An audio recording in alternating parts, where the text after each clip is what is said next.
SSM Wednesday Global Africa gives out our stories, exclusive reporting and SSM perspectives on the day's top news, plus the inside scoop on important social issues.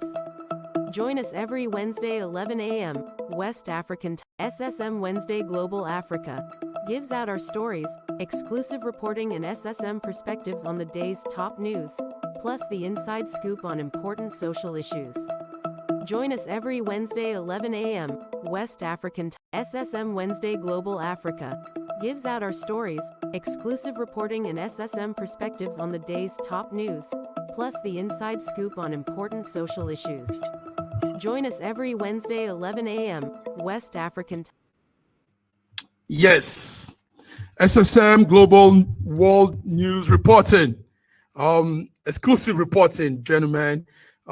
We do this every Wednesday, 11 a.m. West African time. My name is Mark Godwin Iweajuwan, and you're welcome to today, the 22nd of May, 2024, and we're here to give our global update. As usual, we have great men, coordinators, intelligent, witty, from different parts of the world. In Lagos, Nigeria, is Ogbeni Olayinka Raji joining the SSM Wednesday update. You're welcome, sir. Glad to be here. Good morning, viewers around the world, and good morning, Mark. Good morning. It's good to see you. Yeah, yes, my pleasure, man. It's also great to see our man, coordinator in Toronto, Canada, Sir George Chukwu. You're welcome. Oh, there, Sir George, your mic needs to be checked on. Your mic, Sir George. Okay, Raji, we are here today, and it's all kind of news. First of all, before we go into discussions and news update, let me ask this, Raji. Let me ask you this. What does it cost the federal government of Nigeria to train people in skill acquisition? What will it cost our government to do that for the good of our future and for the benefit of the citizens? Young people being trained now. Raji, tell me, what will it cost? Because it seems like we're not heading into that path. It looks like our youths are not acquiring any skill. Our youths are just going for the academics, yes, university, but it's now going to be a future loaded with skills. So skill acquisition is the key. Tell me, Raji, what do you think it will cost the federal government to do that? First and foremost, there should be the intention to do that. And I don't think this government has the intention to do that, unless maybe it's suggested to them. So far, this government is only interested in governance, in being in power, and doing whatever it is that it wants to do. I do not think that there's any structured methodology for acquisition of skills by our teeming population of youths, which the government consistently pushes for the fact that the youthful population of the demographics of the youth is about 50% of the population. And yet, what's the benefit of a population that has no skills? Wonderful. And the government, yes, there's no clear intention from the government side that they want the youth to acquire skills. Okay, thank you, Raji. Honest talking you just done now. George, we hope you can hear us now. We can't hear you right now. We can't hear you yet, George. Raji, you know why I'm putting this? Yes, somebody raised up this talk.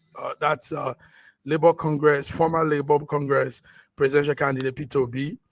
He noticed it. He observed it and said, Nigerian government is not doing much training youths for the future.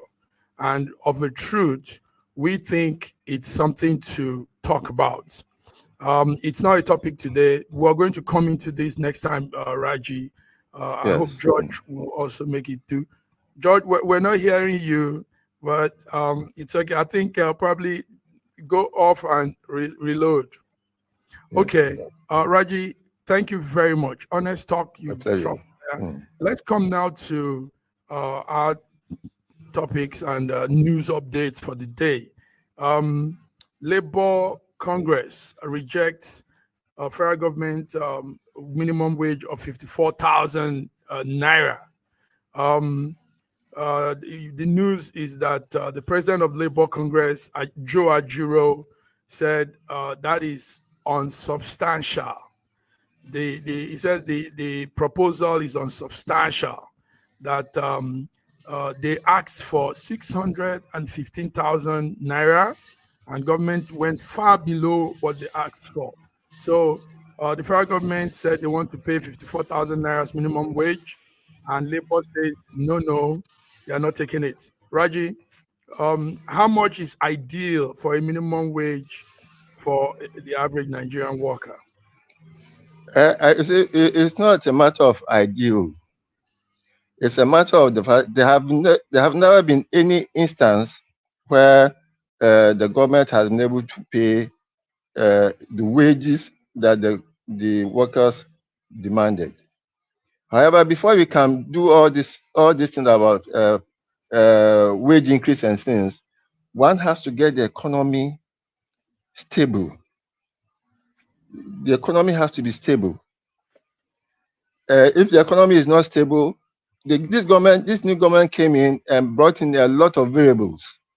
The first thing was the increase in the price of fuel.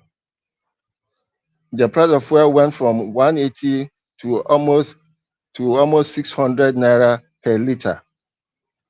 At that point, there's no amount of minimum wage that you can pay to any worker that could sustain him. Two, the government is talking about removing subsidy on electricity. The price of foodstuff have gone more than 3 times. And how people survive even on the current minimum wage, which is not even fully paid by most states, is surprising to me. So before we talk about an ideal, there can never be an ideal minimum wage until the economy is stabilized. And the moment there's an increase in salary, there's an abominably high increase in the cost of living, which immediately negates whatever gains that the workers think they have gotten from that salary increase. So there's no ideal, and even at now. But I can say that both points, both the Labour Party and the government are not being realistic. There can never be a way that the minimum wage could ever go beyond 100,000 per month. I don't see it happening.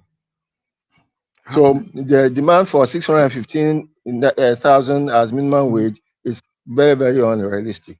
Yes. Okay. So, but anyway, talks continue today. Like we heard, they said they'll be having more deliberations, and it will be closed door. We wonder why it will be closed door. Whether they closed door or they open door. To open it. Sir George, can you hear us? Okay. Hold on a second. Let me see. Can you? Yes, we can hear you, Sir George. Yes, we can hear you. You're welcome. Yes, we can hear you. Okay. You're welcome, Sir George.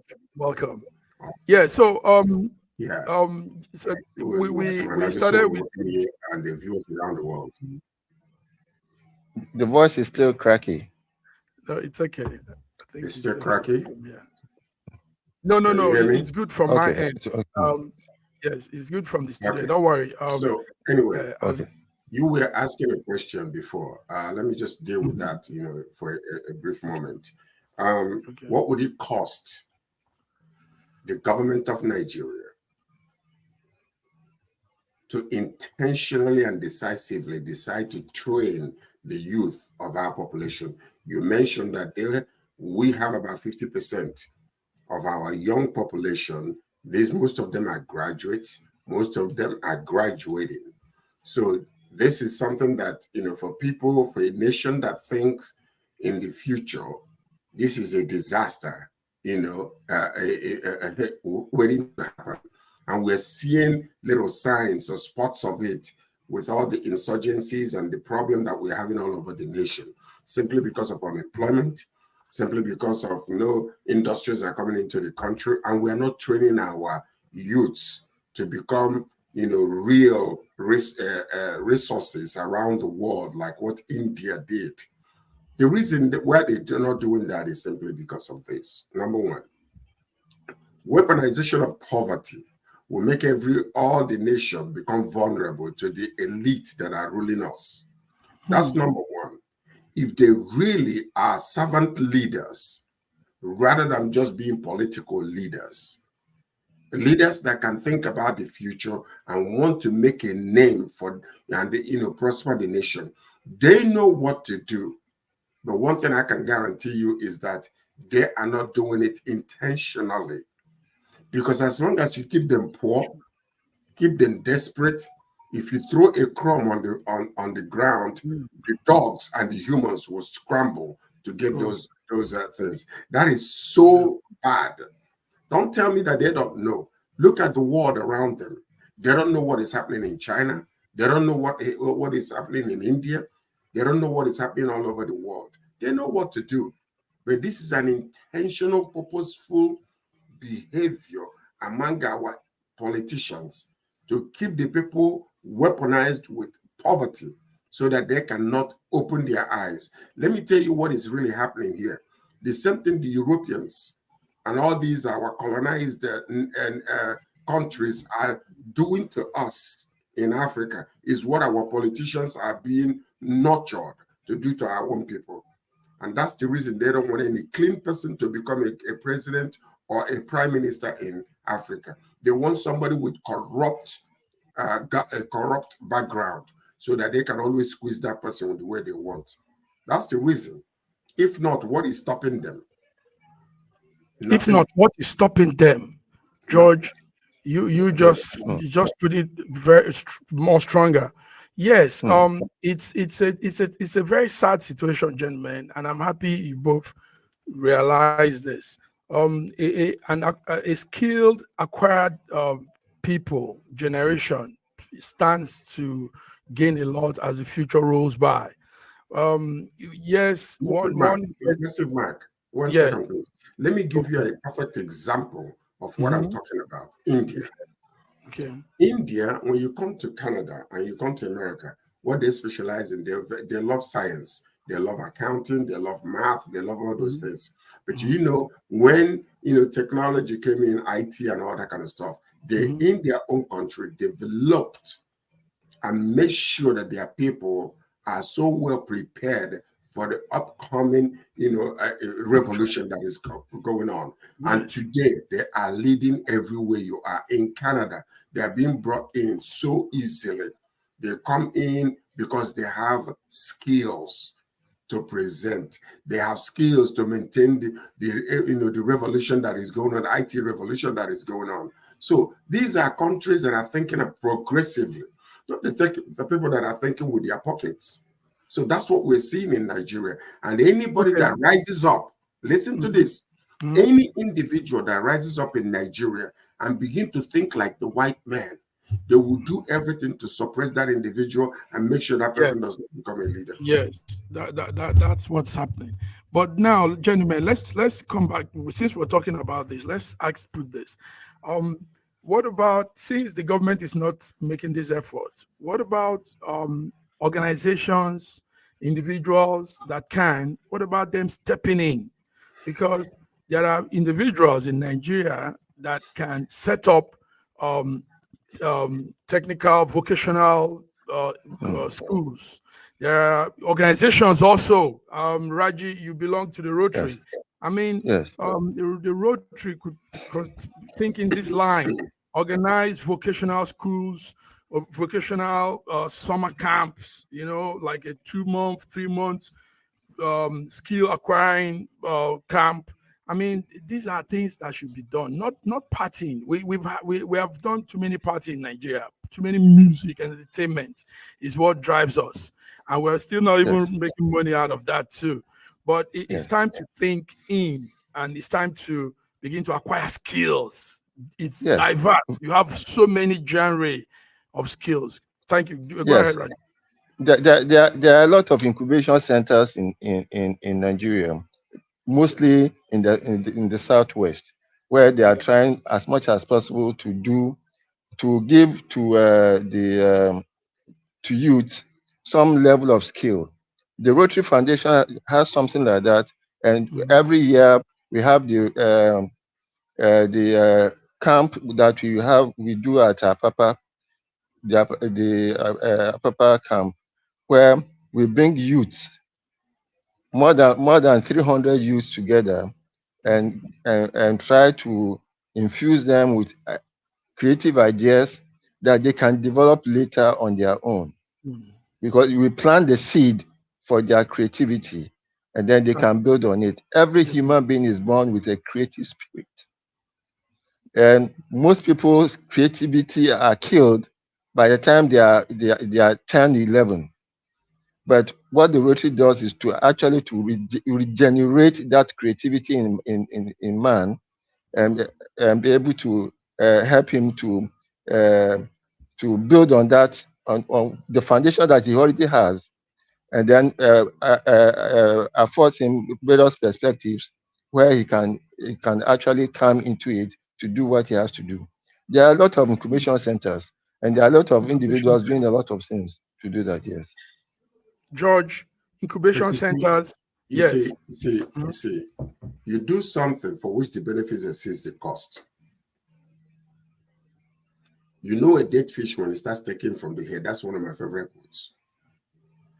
Number one, if you don't create a very conducive environment for such to take place, who wants to waste their time to train these youths when the environment is not conducive for industries to come in, for industries to come, and unless the light is not there, there is no electricity in our country.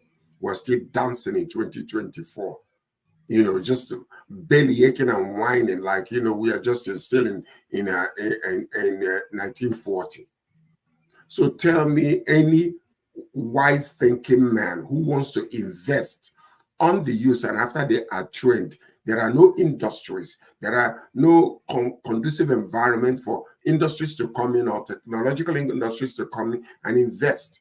I know Canada, for many years, we are actually moving. Most of their customer service was in India. India, can you imagine? Many percentage of the customer services were in India. It was being, done simply because they were ready. They were ready. The light was there. The infrastructures were there, so they can effectively and efficiently function to the perfection and to the satisfaction of their employer here in North America. So tell me, what would I go over there and train people? And after I train them, and they go to the streets and start doing Yahoo with, the IT that I have taught them, because there are no jobs.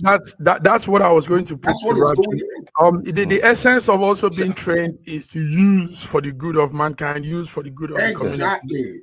So I know some young people also that have some of these skills, but it no value. There's no value to it. It doesn't bring any return. It's just acquired skill for the sake of acquiring the skill. You see, so George has put it well. The environment now enables that skill that is acquired to become productive, to become valuable, yes, to become. I agree. Yes, yes. So, that's it. Just a moment. At the moment in the construction industry, most of our tilers, most of our masons, most of our all of them come from Benin Republic or Togo or Ghana, because those people have acquired skills, and probably their youth are also more patient. In Nigeria, the average youth wants to be rich and doesn't want to take that time to acquire that skill and perfect that skill and use that skill to earn income. The situation in the country is such that it doesn't give them the chance to even want to nurture whatever they have, because everybody's in a hurry. So that Today, means, like George is also saying, that means that yes, it's a fault from both ends. The government for yes, not providing enabling environment, and the citizens, the young people, the Gen Z and the Gen O and all the generation, not also doing what they should do. Acquire the patient skill, enough, work on it. Yes. patient Good enough to nurture talk. whatever they have. Yes. Gentlemen, The point is this. we've lingered long on this topic, but Okay, it's a all right. serious issue. It's a very serious issue. It is a very We will. serious issue. Yes, it is. Yes. And it's something that needs to be tackled, because what is going to happen, our future depends on it. And if we are not, The next, able to fix this situation right now, this is a disaster waiting to happen in the future. waiting to happen. We Yes. gotta be very, Yes. very careful. The reason why tell me the reason why a country as intelligent as Nigeria, with the kind of blessings that we have received from the Almighty, will be in such a deplorable state. Nature abhors vacuum, and these leaders are creating a vacuum that is being filled by the negative forces rather than the positive forces. That's why we're still here. Where Yes. that's the reason why sometimes it's just our country becomes so laughable. Honestly, because it's glaring in our faces. We're seeing a whole lot of educated, enlightened individuals just leaving the country, and to them it's a joke. What do we know the kind of human resources we are losing into other countries? They go there and do so many things. Doctors are leaving Nigeria, engineers are leaving Nigeria. Even so, tell me the incentive for anybody to go and sit down and study, when those that have been so discouraged are looking at the government, are looking at your leaders, and they're siphoning their money, they're taking their money, and we're still arguing about minimum wage right now with all the inflation and everything that is going on, and yet you want them to go to school and sit down.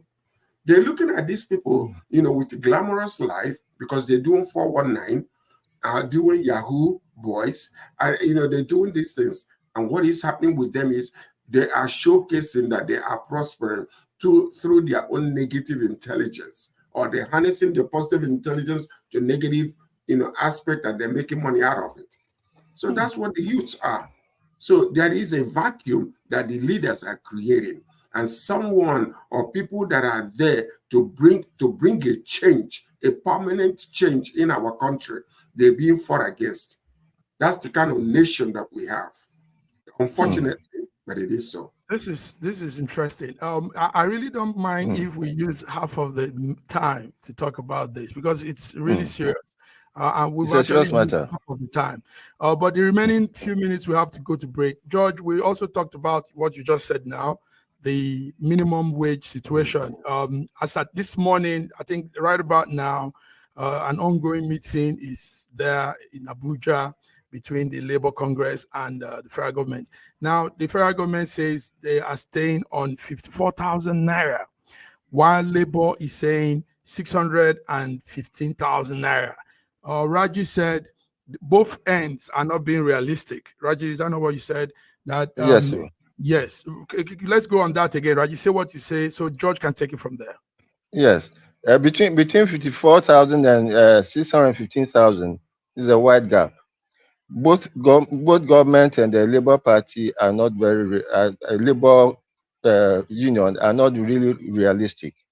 There's no way that Nigeria's economy can afford 615,000 as minimum wage, and there's no way the average Nigerian can survive on 54,000 naira per month.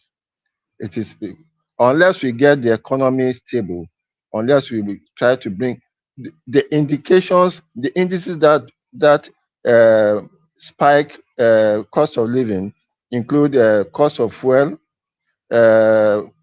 special cost of fuel, and that single index is what is causing everything is stability. So if the government can bring down the cost of fuel to like 300 per liter, I'm sure things will start to stabilize. George, let me just ask you first. What is your ideal minimum wage for Nigeria, the average Nigerian worker? Are you asking me? Yes, George. Yes. Well, you see, number one, studies have been done, and they know the average family with at least 4 children, what they can survive on. The reason why you see bribery and corruption in Nigeria is simply because people are not earning enough. Police officers are not earning enough. And most of the time, the police officers that are there taking bribes are simply because they have to take care of the Oga on top. Because they're all from top to bottom, all corrupt. Like it or not, is real. It's real. So now, the average is when you take all the indices. Number one, when the righteous are in authority, the people rejoice. But when the wicked bear rule, the people mourn. And Nigeria is still mourning up until today for the past 8 years plus this current government. And they're still dancing around. Okay, now, I can tell you, if you take all the indices and at least take it all together, they're talking about 54,000. I believe that 150,000 will be the minimum wage of Nigeria. The reason why I say 150, listen to this, is simply because the private industries, hotels, and all those, if they are forced to increase their minimum wage also, what is going to end up happening is that prices of things will continue to rise. It is already risen. Inflation is there. Gas prices are there. All those indices are just showing you that the inflation is so bad.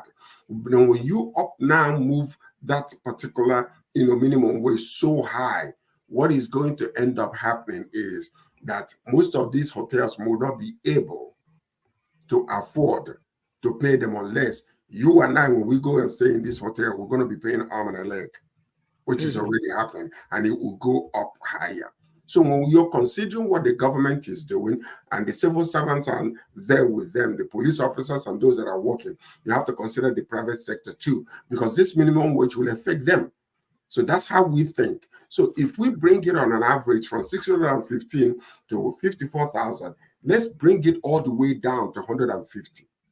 To average things out a little bit, make them at least breathe, like the former deplorable president said, let the poor breathe. And let them breathe for a moment.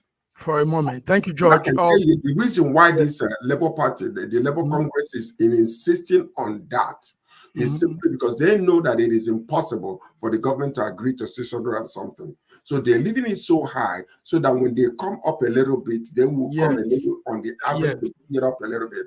But listen to this. Who fought against the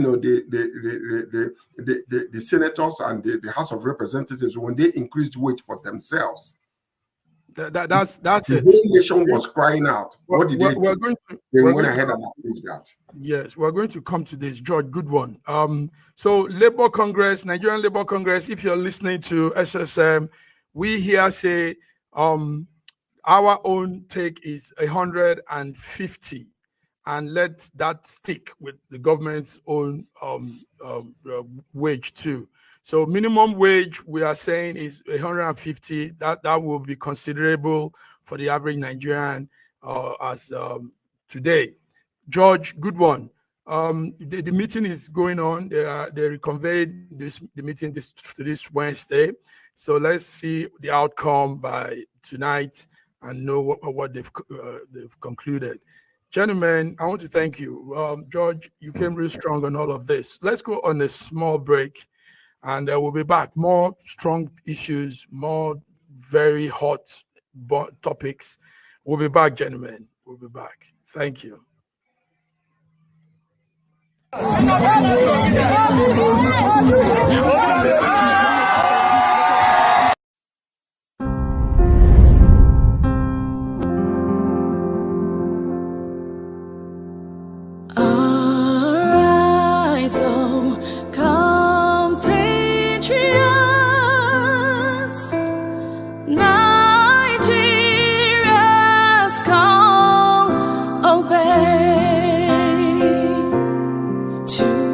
Serve our Father.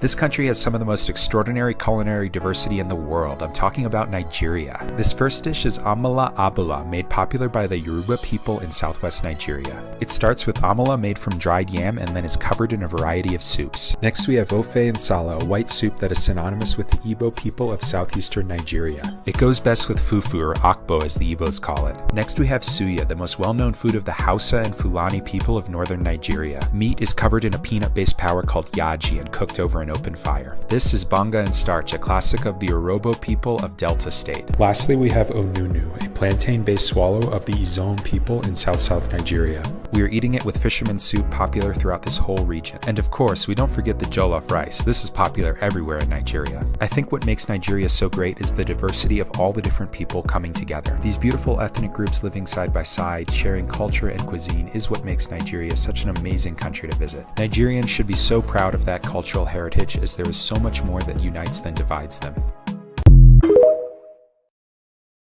SSM Wednesday Global Africa gives out our stories, exclusive reporting and SSM perspectives on the day's top news, plus the inside scoop on important social issues. Join us every Wednesday 11 a.m. West African. Join us. Hope you're hooked up with us. Yes, we give our very, very special updates, exclusive reporting. George is here from Toronto, Canada, and Olayinka Raji is here. Gentlemen, another issue that is burning is what we're hearing. I mean, some of these stories, you begin to wonder. Retired police officers protest over unpaid pension. Let's see this clip before we continue.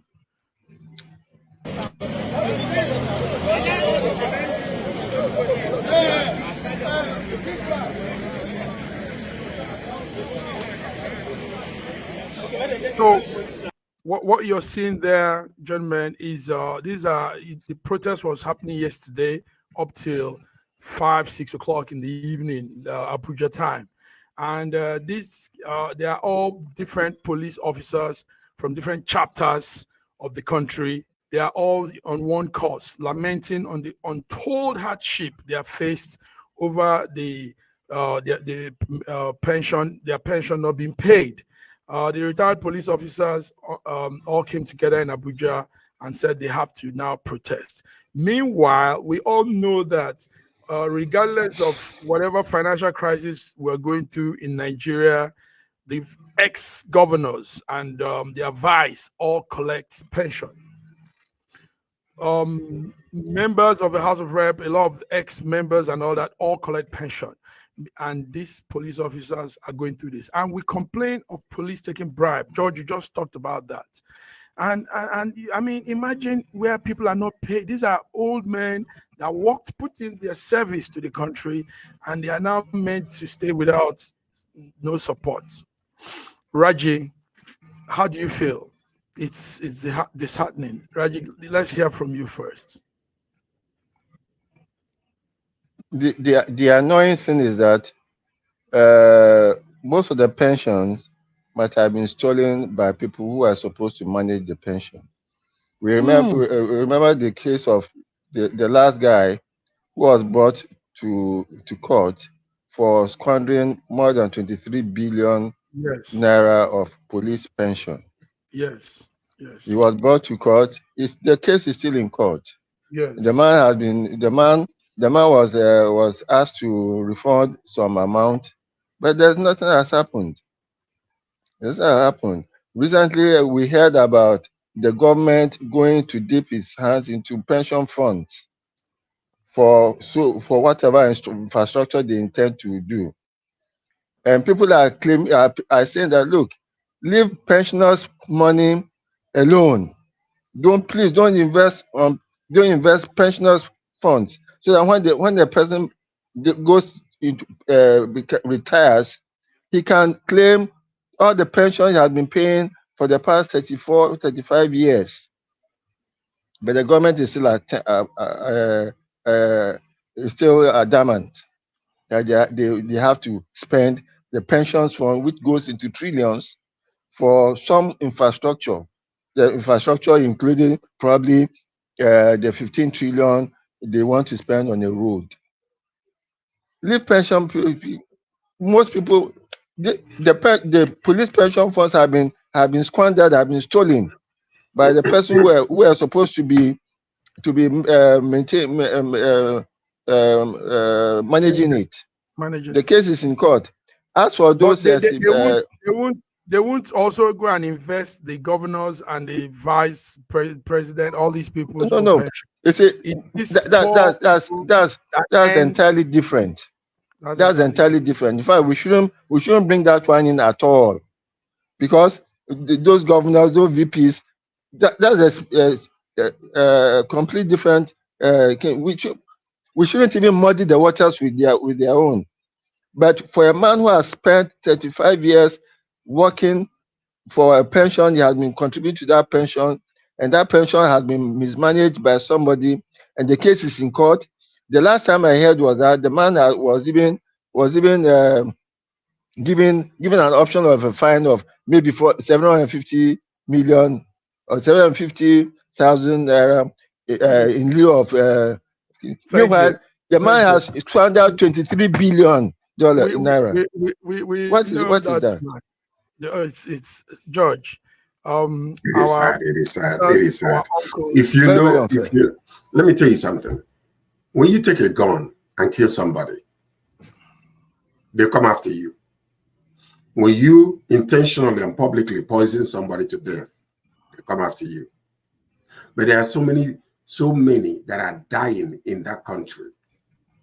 The police officers, the education, the professors in schools, many of them. There are three different factions of people in Nigeria when it comes to pension. Number one is the people who have stolen enough, looted enough for their old age. They don't need pensions, but they're still being paid pensions. The governors, and some of those in the offices, some who will take enough bribe to sustain their future. But you come to see the intelligent, righteous civil servants who want to maintain the status quo and maintain their decorum and integrity. Then when they leave office at the age of 65, which is mandatory retirement for Nigerians, they will now go and they'll be suffering. Many of them are not able to maintain. I know how many stories in the eastern part of Nigeria where professors are standing in line for their pensions and dropped dead in the middle while they were there. We have these stories. So let me ask you a question. I didn't take a gun to kill you, but I set up a stage whereby you'll be frustrated to death and you die prematurely. Who is guilty of that murder? Because, look at this. Sometimes we do not understand that nature listens. And sometimes grace is given to some people to repent. When they don't, things will begin to happen. We saw what happened in Iran a few days ago. What is it? Why is it that a man will die and many of their citizens will come out to mourn, but the other people are rejoicing and celebrating because he called a butcher man? No, I want you to pay attention, because we have butcher men in Nigeria. Police officers that have stood on the sun many years, and many of them, go through dangers. They will leave their houses. They don't know if they're coming back, because thieves and robbers can kill them, or they can have an accident because in the courses of their jobs. When they retire, there is nothing to give them. But the politicians are living fancy. Are they not part of the government? Are they not the institution of the government? Yes. Why would I allow them to be suffering like that? These are questions, very important questions we have to put out. So anyway, and I also know, George and Raji, I know that in 2019, I guess, the Federal High Court in Ikoyi, Lagos State, ordered the federal government to recover pensions collected by all the serving ministers and governors and National Assembly. Yes, it's a case still in court, but they are not adhering to it. They are not following it up. Governors still end. We want to thank the governor of Abia State, Alex. The governor of Abia State, Alex Oti, signed a bill in Abia State, and he has repealed that law. No more, any governor from Abia State gets no pension. Assistant governor, whatever they may be, no more pension for them in Abia State. And we want all the other states to follow suit. I mean, these governors, like you've all said, gentlemen, they've earned enough. I mean, they really want to muzzle the ordinary man in Nigeria. Just take them out, out of existence. I want to ask you. I want to ask you a question. Okay. This particular electricity that you just spoke about recently. Yeah. Recently, I was in Nigeria the day that Okezie Ikpeazu won the election. I was in his house on that Sunday. On the Sunday after the election, I was in his house. He made a promise that he was not going to be like the Ojus or Carlo and the other Carlos that came before him. That he was going to be different. But he came out, he became worse than them. Alex Oti just mentioned the kind of deplorable state the finances of Abia State was put in. He mentioned it. Why is the FCC not coming after them? Why is it that the Eastern governors can do all this mess that they're doing? Nobody is saying anything. They're looking at Yaya Bello. What about the Eastern governors that have been siphoning money and putting people in such a deplorable state that they're not even able to breathe? And the FCC is still there. They're not doing anything. Is it because they want the people in the Eastern region to suffer? Let their governors, make them slaves and step upon their heads? On them. We're going to come on this, George. We're going to come. This talk is also something that should be looked into. So, anyway, we want the federal government to please settle with these police officers, retired police officers, and pay them their pension. Pay them their pension, federal government of Nigeria. This is not fair. These are men, family men, grandfathers, grand uncles, and people that, like we've said here, that have put into service. They've made efforts for the country. Okay, let's move on, gentlemen. Let's move on to, let's do one African news. There is also some crazy story coming out of Mali. A prominent Malian economist has been sentenced because he's standing up against this military junta. And that's a professor, a man called Fakaba Sisseko. Fakaba Sisseko is presently being held because he's standing up and saying a lot of things that the government don't want him to say. So we as media people, we don't agree to closing or holding up anybody, jailing anybody because of their statements for freedom. So Sisseko has been sentenced to 2 years in jail, 1 year suspended for his criticism of the military government currently ruling Mali, and he was also fined about $4,900. That's the man there on the screen, viewers, if you're seeing him. So, gentlemen, let's talk about freedom of press, freedom of expression in Africa. How do somebody say something and the next day they come for you? I mean, so go ahead, Raji. It makes me remember what President Idi Dada Amin said about freedom of speech. That there's freedom of speech, but freedom after speech is still up in the air. Now, so sometimes I wonder about our so-called intellectuals who cannot gauge the situation in the country before they start making statements. We know that most of our educated economists and things are trained in the Bretton Woods policy things, which is in most cases against the progress of the average African state. Mm-hmm. Every African country that goes with the Bretton Woods policies ends up in poverty. Most of these people are trained in that way. He must just be. He is not very, very wise by not gauging the situation in Mali before making all those statements. You have to gauge it. So I mean, if he deserves whatever he gets, but please don't let us put too much emphasis on freedom of speech, because the freedom of speech doesn't give you the freedom to insult the policies of the government, to go against majority decisions. We have to be very careful. George, We do have you to think always Listen, remember. listen. I am here in Canada and I see a vehicle driving with a sign behind them cussing Trudeau. I mean, I cannot even say it on air what he said about Trudeau. Your prime minister. My prime minister. And I have seen when Trudeau, I was with him during the campaign when he was being, disrespected and cussed. I saved him that day because I started, because a group of people came and they were calling him all kinds of names. And I turned around and had the crowd behind us to start chanting, "We want Trudeau, we want Trudeau." If it wasn't because of that, because he wanted to engage them, it would have been very difficult. And I told him not to do so. Listen to this. Number one, yes, there is freedom of speech. But also, there is a difference between respectfully dealing with a subject matter rather than insulting the individual. Okay. Do you understand?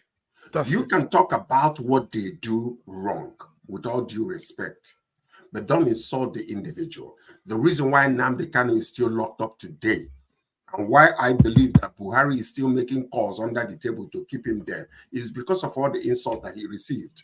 And not only him, even a lot of governors from the eastern part of Nigeria. So you cannot just open up your mouth and start, verbalizing all manner of nonsense, like, somebody that is untrained and undisciplined. So now deal with the subject, talk about the subject. If the individual is doing wrong about the subject, let's discuss it. But leave the person alone. Don't insult the individual. That is part of the problem that we're having. If you're talking about a subject matter, you can defend it. If it's an economic style of the United States that you want to implement in Mali, you feel that would be the best. Let's talk about that. Leave the individuals alone. That is what is fueling some of these things. That's why Idi Amin will say there is freedom of speech. Anyway, the 41-year-old academic professor has been in custody. His own charges are fake news. The country says he's been spreading fake news, and that's why he's been jailed. Okay, let's move on, guys. Thank you, George. George, good one. You put that right. Let's look at small issue. I would have wanted some of our divas to be here for this one, but let's run with it as men.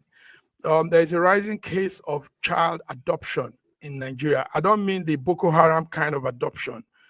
This one now is little kids disappearing from the streets, from their homes, child theft.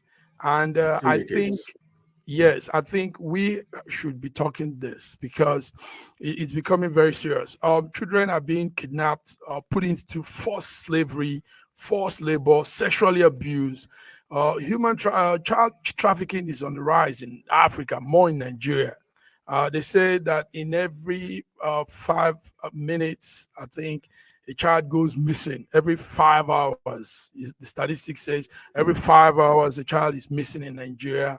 And 77% of those children are found, but they are found also with after effects of trauma and everything. Then 23 of those children are never found. I think it's something to look into. How come people now take advantage of this little vulnerable human and want to destroy their lives, want to use them for their own selfish reasons? George, I know you talk on social issues. I want us to talk on this one. Child theft, child abduction. It is so sad. It is so sad. When you think about what these little kids will be going through, not understanding what is really happening with them, being abducted, being sold, to adoptive parents or something like that. There's a warning. The only thing I can say, there's a warning. And that warning comes very, very seriously. It's like a double curse upon anybody that is doing such a thing. Woe unto him or unto her who is actually doing these things to these little children. Because I tell you what, their angels appear before God every moment of the time. Some of these people, that's why you see some people will just drop dead one day, or maybe they go through some serious situations in their lives and never come out of it, and they suffer to death. Leave the little kids alone. And Nigerian government needs to, this is something Nigerian government needs to, come out and begin to condemn, and then talk about people, in this particular situation. I believe that the citizens of Nigeria ought to report anybody that they suspect doing anything.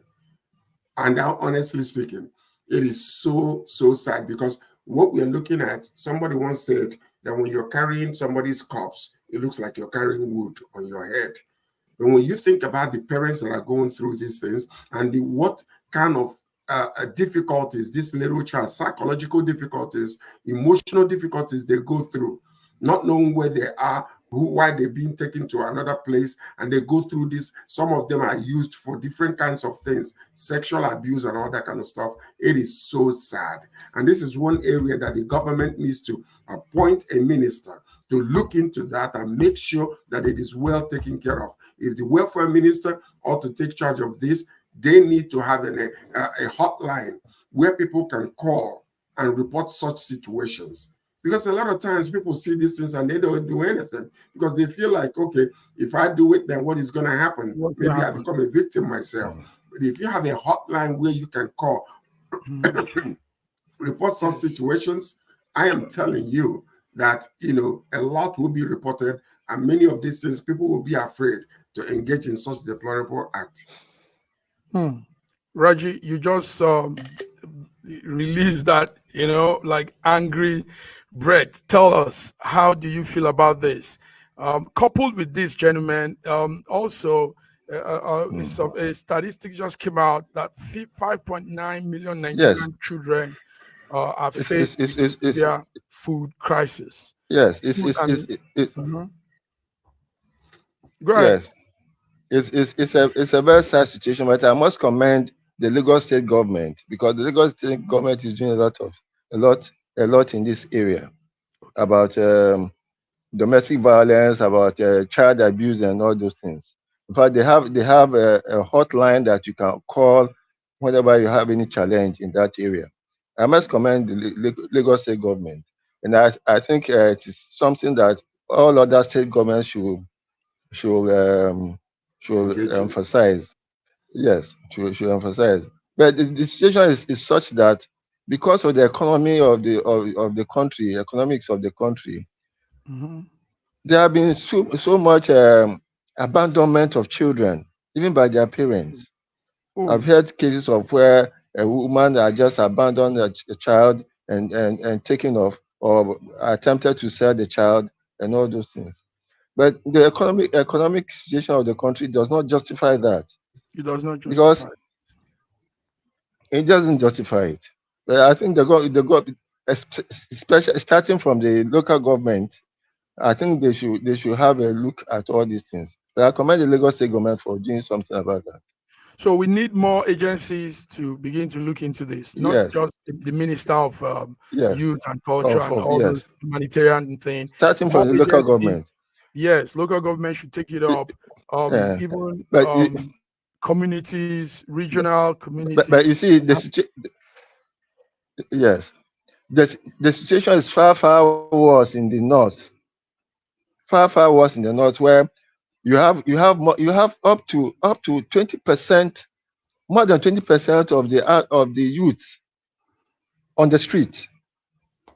Most of them will not even know where they come from. They are just given birth to and sent on the street.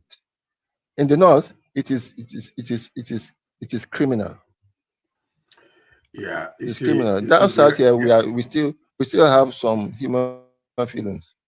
There are some humanitarian endeavors that needs to be done by the government. Okay, United Nations recently just launched a new plan to tackle this food insecurity in Nigeria. you know, and especially they're talking about in Borno, Adamawa, Yobe State, you know, they have been hard hit so badly, you know, so badly. And part of the reason why this is happening in those areas is because of insecurity, number one, because these were farmers.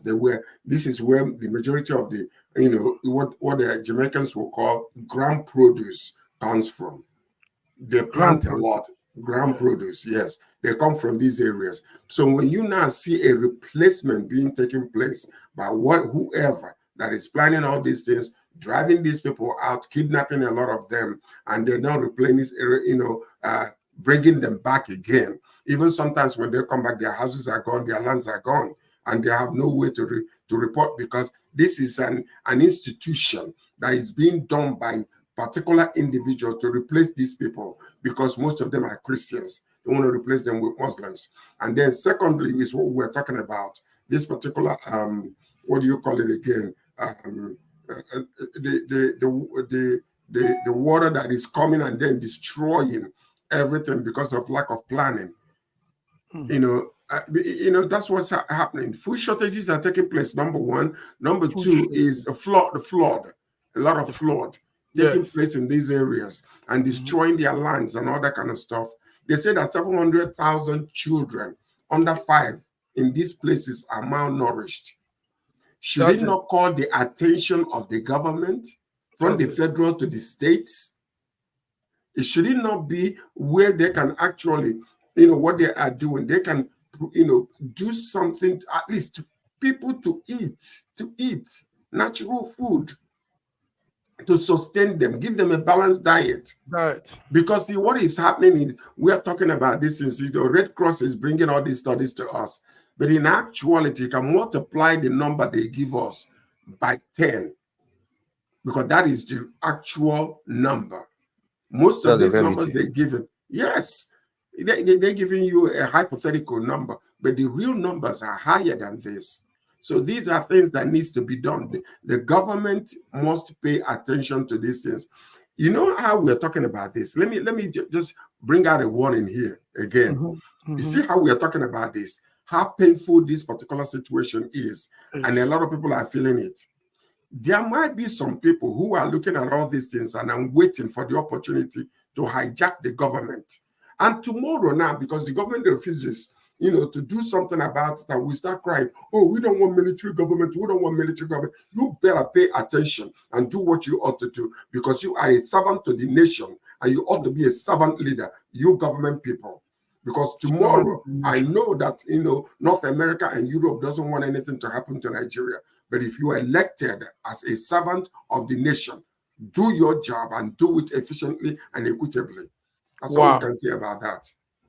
Gentlemen, today has been different because we came from a different style of news update. But more important is we showed up and we did it really excellently well. Guys, I want to thank you. There are more topics, but you see, the ones we treated, we dealt well on them. We dealt very well on them. Yes. So, but we'll be coming on Friday to give more updates. A lot of things happening. George, thank you very much for coming. Raji, thank you for being here, taking your time. All be and give the updates. So, viewers, this is it. SSM Wednesday. We are through. We are out. And God bless you. Have a beautiful week. Thank you. Yes. Have a nice day. The inside scoop on important social issues. Join us every Wednesday, 11 a.m. West African time.